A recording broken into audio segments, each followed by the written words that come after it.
Is it coming home? Good afternoon, or evening, or morning, whenever you're watching this. And welcome to World Cup Daily, day 24 of daily videos from Rabona TV, but day 21 of World Cup action.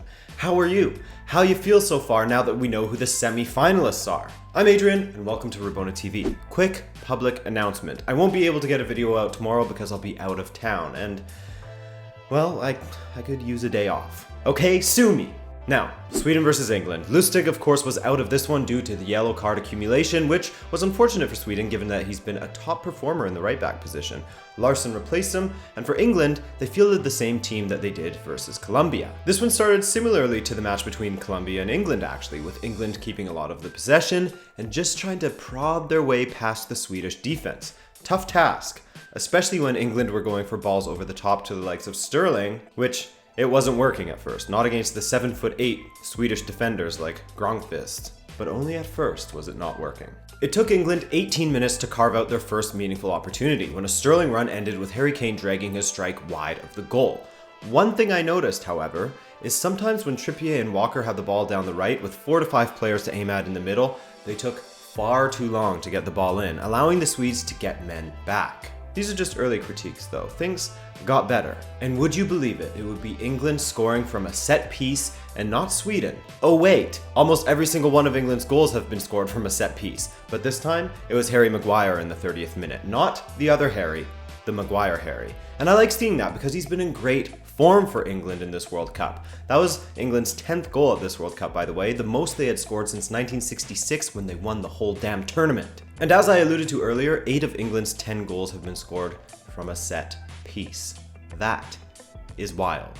Also, 4 have been headed, and the record for headed goals at a World Cup is 8 by Germany in 2002, 5 of which were scored by Miroslav Klose. The balls over the top weren't working before, but they did in the 44th minute when Sterling was in clear on Olsen, but he waited and he missed his opportunities both to shoot and to lay it off to someone in a better position, again showing that his decision making with his final ball is pretty brutal.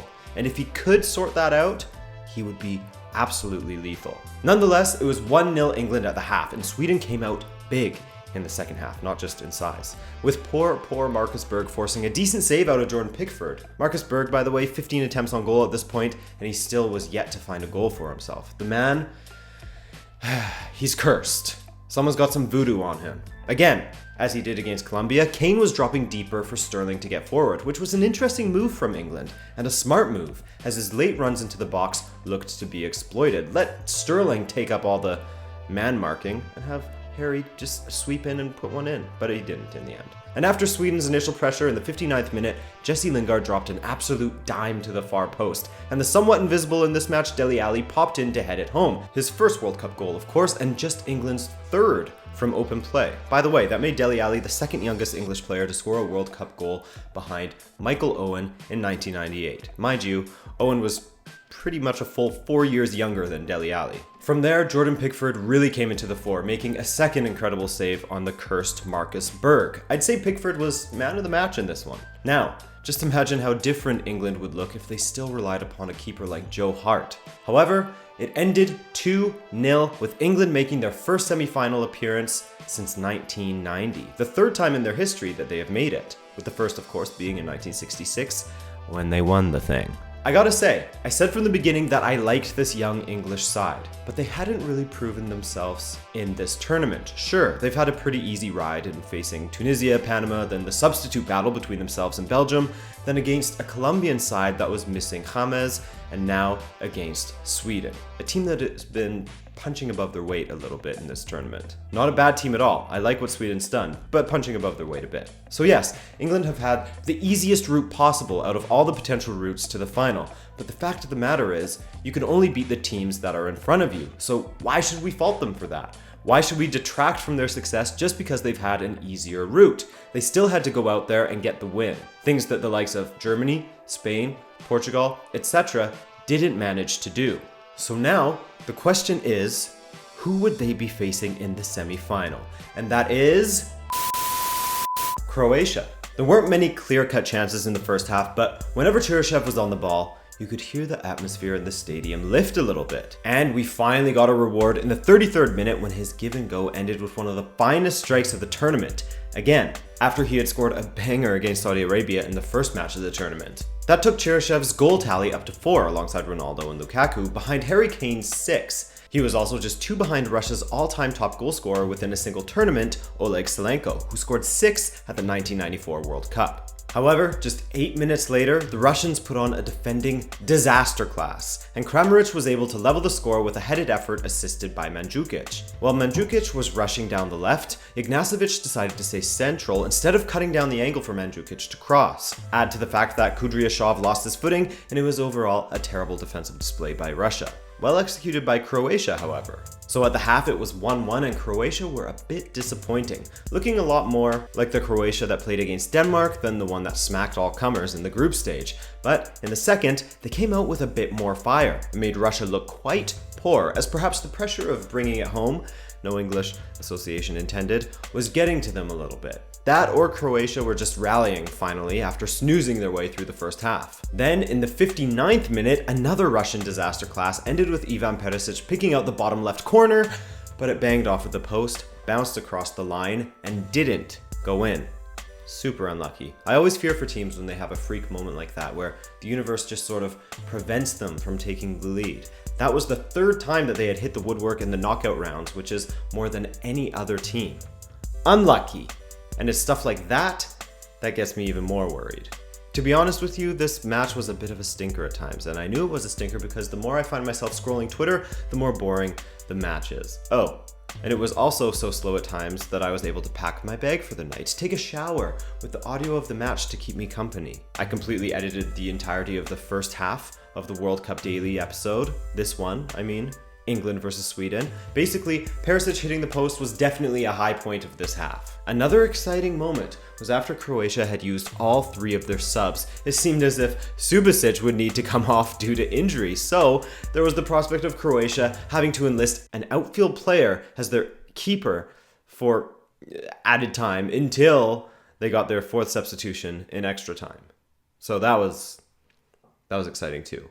10 minutes into extra time, after Subasic had his hip replaced during the break and was deemed okay to move on, Croatia took 10 minutes to find the go-ahead goal thanks to a header by Vida. His first of this tournament, and it was a classic extra time goal where teams begin to tire and make mistakes. Had there been someone on the post, this goal wouldn't have happened. 14 of the 20 goals that Russia has conceded at World Cups, not including when they were part of the Soviet Union, have all been from set pieces. Subasic had to make a couple of decent saves for Croatia, which isn't bad considering he had the leg transplant. And oh my god, Russia scored an equalizer? Yes.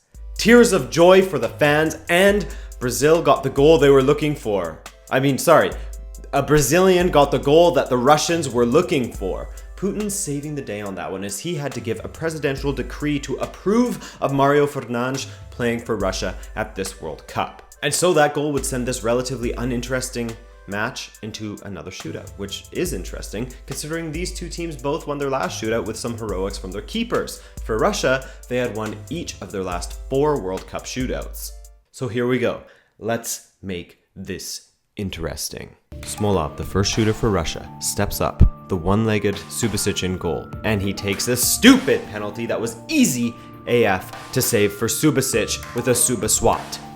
Now it's first up for Croatia, Marcelo Brozovic, and he made no mistake, played no games, just placed it perfectly in the corner where Akinfeev had no chance. Up stepped Zagoev for Russia, still recovering from his injury from the first match of this tournament. He stepped up, again, didn't play any games, and just slotted it. 1-1, but advantage Croatia since they shot second.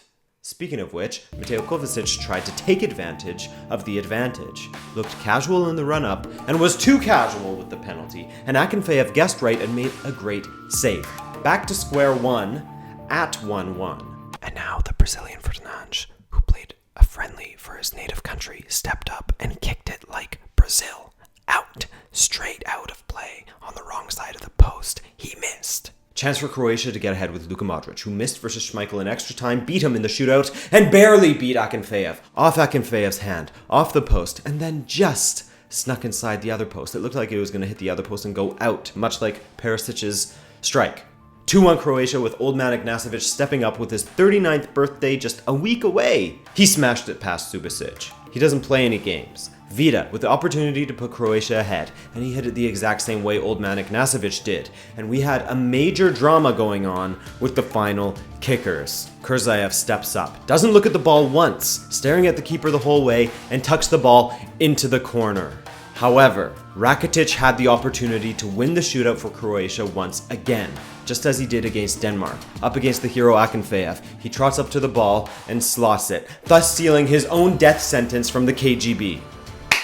And so, it was Croatia who advanced to the semi-finals, as they will meet England next Wednesday.